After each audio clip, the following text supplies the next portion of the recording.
Madam आपका order. Payment online कर दी थी। ठीक है मैम। वो मैडम, बाहर ना बहुत बारिश हो रही है और मेरे फ़ोन में चार्जिंग भी नहीं है। मेरी पत्नी का फ़ोन आएगा और मैं बात नहीं कर पाऊँगा तो वो मेरे ऊपर बहुत गुस्सा करेगी। मैडम, क्या मैं आपके यहाँ पे थोड़ी देर चार्जिंग कर लूँ? नहीं नहीं भैया, ऐसे कैसे मैं किसी अनजान को अपने घर आने दे सकती हूँ। आप कहीं और चले जाइए। मैडम, मैं 10-15% हो जाएगी तो मैं चले जाऊँगा मैम। एक काम करो, तुम अपनी आईडी दो और अपना मोबाइल नंबर दो। ठीक है मैम, ये मेरी आईडी।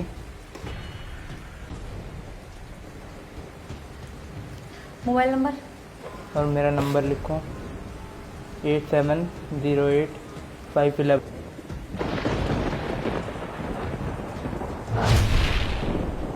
अरे मैडम, आप ये क्या कर रहे हो? मैंने ना तुम्हारा मोबाइल नंबर और तुम्हारी फ़ोटो अपने पति को भेज दिया अपनी सेफ्टी के लिए। हाँ मैडम, आपने सही किया। आजकल वैसे भी किसी का भरोसा भी तो नहीं है। मैडम, क्या मैं अब अपना फ़ोन चार्ज पे लगा दूँ? ठीक है, आ जाओ अंदर।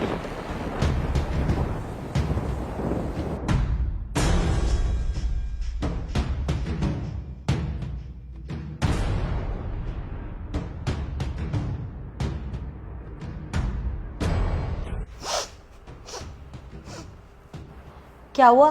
तुम रो क्यों रहे हो? कुछ नहीं हुआ मैडम। कुछ तो हुआ है। मैडम, वो कहते हैं ना, जीवन साथी अगर अच्छा मिल जाए तो जीवन निखर जाता है, और वहीं जीवन साथी अगर बुरा मिल जाए तो जीवन बिखर जाता है। तुम कहना क्या चाह रहे हो? मुझे कुछ समझ नहीं आ रहा है। मैडम, मेरी ना एक छोटी बहन है जो अब शादी के लायक हो गई है। तो मेरे बड़े होने के कारण उसकी शादी नहीं हो पा रही थी, तो मेरे माता पिता ने मेरी शादी पहले करवा दी। अब मेरी शादी करवा दी, उसके बाद हमारे घर पे झगड़े शुरू होने लग गए। मेरी पत्नी ना गांव में रह नहीं पा रही थी, तो हम लोग शहर आ गए। मैंने सोचा था कि मैं शादी के बाद पढ़ लूँगा, लिख लूँगा, कुछ कर लूँगा, कुछ बन जाऊँगा, लेकिन शादी के बाद कुछ भी नहीं हो पाया। मेरी पत्नी को चाहिए कि मैं कमा के लाऊँ, उसके खर्चे पूरे करूँ, उसको घुमाऊँ फिराऊँ, शॉपिंग कराऊँ। मैं मेहनत कर तो रहा हूँ, मैं काम कर तो रहा हूँ। जब मैंने उसे बोला मैं काम पे जा तो रहा हूँ, तो उसने मेरे को पता है क्या कहा मैडम? उसने मेरे को कहा कि तुम क्या काम कर रहे हो, तुम तो मज़े कर रहे हो। अब देखो मेरी हालत, क्या मैं मज़े कर रहा हूँ? इतनी बारिश हो रही है बाहर, इस बारिश में भी मैं डिलीवरी करने के लिए जा रहा हूँ, तो मैडम बताओ, क्या मैं मज़े कर रहा हूँ? ये पत्नियाँ क्यों नहीं समझती पतियों के दर्द को? कितना मुश्किल होता है कमाना, पैसे कमाना, घर को चलाना। हमें आगे के लिए भी सोच के चलना पड़ता है। मैडम, मैंने ना उसे 1000 बार ही समझाया है कि पैसे थोड़े बचत करके चला कर, ताकि वो हमारे भविष्य में काम आए, लेकिन वो मेरी एक नहीं सुनती। जाने कब समझेंगी ये पत्नियाँ पति के दर्द को, कि कितनी मेहनत से बाहर जाके हम पैसे कमाते हैं। उसे तो बस अपनी शॉपिंग से मतलब है और अपने पैसों से मतलब है। बस बहुत हुआ, अब नहीं सुनूंगी मैं तुम्हारी। सारा दिन यही कहते हो कि तू करती क्या है। अरे तुम तो काम करके अपना ऑफिस चले जाते हो, मुझे पता है मैं दिन भर कैसे काम करती हूँ यहाँ। मैंने तुझे ऐसा क्या कह दिया था? मैंने यही तो बोला था ना कि कपड़े धो दियो। अगर तुझे कपड़े नहीं धोने तो ठीक है।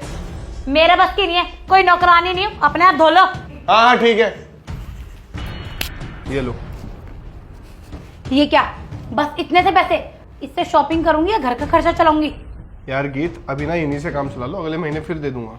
मुझे नहीं चाहिए, मुझे ना शॉपिंग करनी है, और जहां से मर्जी पैसे अरेंज करके आओ, मुझे नहीं पता। जाओ, और शाम तक मुझे पैसे चाहिए। ठीक है।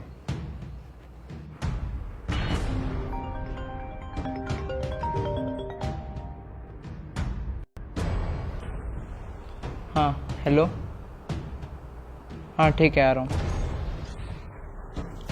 ठीक है मैडम, मेरे फ़ोन में इतनी चार्जिंग हो गई है कि मैं फ़ोन उठा लूँ। मैं चलता हूँ।